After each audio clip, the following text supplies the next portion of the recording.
आपसे रिक्वेस्ट है कि अच्छी आवाज के लिए प्लीज ईयरफोन्स या हेडफोन्स का इस्तेमाल करिए। इंसान, हम एक ऐसी प्रजाति है जो अपने आप को बाकी हर जीवित चीज से आगे, समझदार और ताकतवर समझते हैं।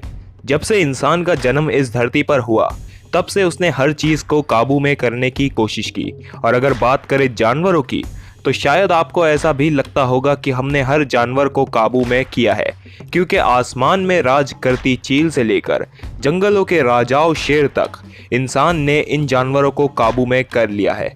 पर कुछ ऐसे जानवर भी हैं जिन्हें हम लाख मेहनतों और नए तरीकों के बाद भी अपने पालतू नहीं बना पाए। जानने के लिए बने रहिए आखिर तक। स्वागत है आपका अल्ट्रा फैक्ट्स पर। कुछ जानवर इतने समझदार होते हैं कि वो पहले ही समझ जाते हैं कि इंसानों की भोली सूरत पर जाना बेवकूफ़ी है। 5th पोजीशन पर है ज़ेब्रा। 19th और 20th सेंचुरी में अफ्रीका के अंदर ट्रांसपोर्टेशन की समस्या तब शुरू हुई जब वहां घोड़ों में अजीब तरीके की बीमारी पाई गई, और उस वक्त यूरोप से नए घोड़े लाना इतना आसान काम नहीं था। तो इस समस्या का समाधान ज़ेब्रा को चुनकर निकाला गया, क्योंकि ज़ेब्रा घोड़ों और गधों के क्लोज रिलेटिव्स है और साथ ही ये अफ्रीका में भारी मात्रा में पाए भी जाते हैं। पर इन्हें पालतू बनाने के सारे तरीके फेल हो गए। ज़ेब्रा एक बेहद ही सतर्क और गुस्सैल जानवर है। ये अपने आसपास मौजूद हर जानवर पर शक करते हैं, जिसमें इंसान भी शामिल है। और जब इन्हें थोड़ा सा भी खतरा महसूस होता है तो ये भागना शुरू कर देते हैं। और बेशक ये हर रोज शेरों से रेस लगाते हैं, तो इन्हें पकड़ पाना भी इतना आसान नहीं था।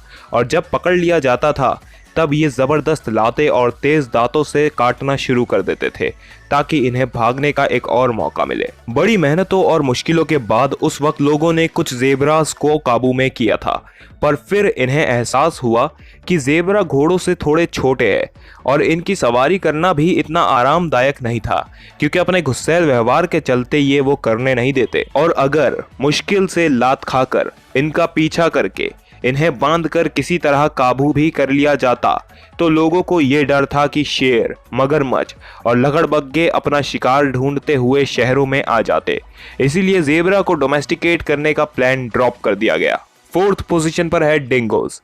डिंगोस कुत्तों की तरह ही होते हैं जो ऑस्ट्रेलिया में रहते हैं, पर कुत्तों की तरह दिखने के बाद भी इन्हें कुत्ते नहीं कहा जाता और इन्हें पाला भी नहीं जाता है, क्योंकि सिर्फ कुत्तों की तरह दिखना ही काफ़ी नहीं होता। डिंगो आधे कुत्ते और आधे भेड़िए होते हैं। ऑस्ट्रेलिया के फार्मर्स इनके जंगली व्यवहार के कारण इन्हें पालते नहीं हैं और ना ही इन्हें पसंद करते हैं। इसी के साथ इन्हें खेतों के लिए मुसीबत भी कहा जाता है। तो कम से कम फैन फॉलोइंग और ज़्यादा हेटर्स के चलते इस जानवर को भी नहीं पाला जाता। 3rd पोजीशन पर है मूस।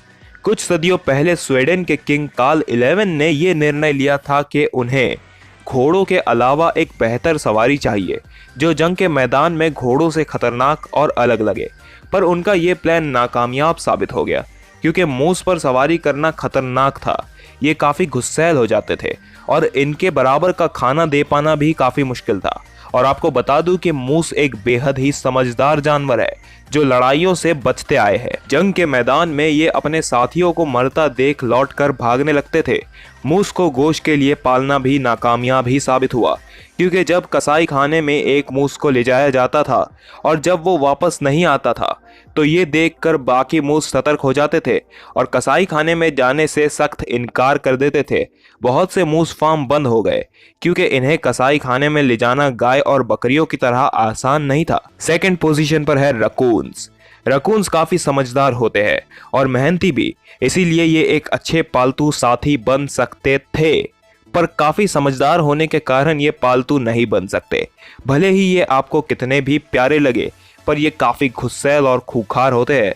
ये नेचुरली क्यूरियस होते हैं, जिसका मतलब इन्हें नई चीज़ें जानना बेहद पसंद होता है और इसीलिए ये एक जगह नहीं टिकते। और जब भी इन्हें नई जगह दिखती है ये वहाँ का भरपूर जायजा लेते हैं। गुस्सा आने पर या भूख लगने पर ये काटने लगते हैं, जिसके बाद रेबीज इन्फेक्शन भी हो सकता है। हम इंसानों की तरह हाथ होने के कारण ये कई दरवाजे और लॉक्स खोल लेते हैं और ये बचकर भागने में भी किसी चोर की तरह माहिर होते हैं। तो इन्हें ना पालने का रीज़न यही है कि ये काटते हैं, भागते हैं।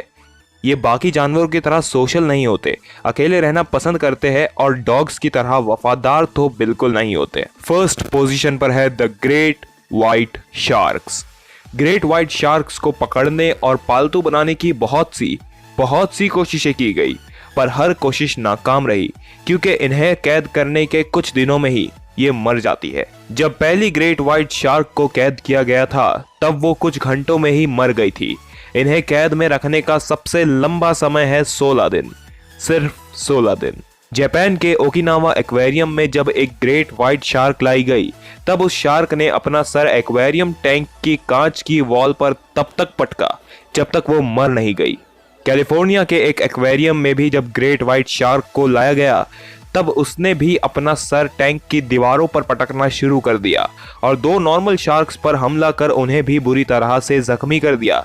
ये देखकर एक्वेरियम के ओनर समझ गए कि इन्हें काबू में नहीं किया जा सकता और ना चाहते हुए भी इन्हें इस शार्क को वापस समुद्र में छोड़ना पड़ा।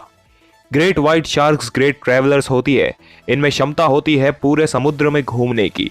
इन्हें सांस लेने के लिए ढेर सारा पानी लगता है, इसीलिए बहुत बड़ा एक्वेरियम भी इनके लिए छोटा है और ये जब पकड़ी जाती है तो कुछ ज्यादा ही गुस्सैल यानी अनबिलीवेबली अग्रेसिव हो जाती है और खाना खाने से इनकार कर देती है क्योंकि इन्हें जिंदा शिकार पकड़कर खाना होता है जो एक्वेरियम में दे पाना मुश्किल है। सच में ये शार्क्स ग्रेट है और अमेजिंग भी। इन्हें पकड़ पाना और पालतू बनाना यानी डोमेस्टिकेट करना नेक्स्ट टू इम्पॉसिबल है। ग्रेट व्हाइट को पालतू बनाने की आज तक की गई सारी कोशिशें नाकाम रही। या तो वो शार्क्स मर जाती है या तो उन्हें वापस समुद्र में छोड़ना पड़ता है। तो बेहतर है कि हम इन्हें वाइल्ड ही रहने दें। तो ये थे वो जानवर जिन्हें डोमेस्टिकेट करना मुश्किल ही नहीं नामुमकिन है। अगर आप यहाँ तक पहुँच गए तो इसका मतलब आपको ये वीडियो पसंद भी आया होगा। अगर वीडियो पसंद आया तो इसे लाइक, शेयर और सब्सक्राइब जरूर करिएगा।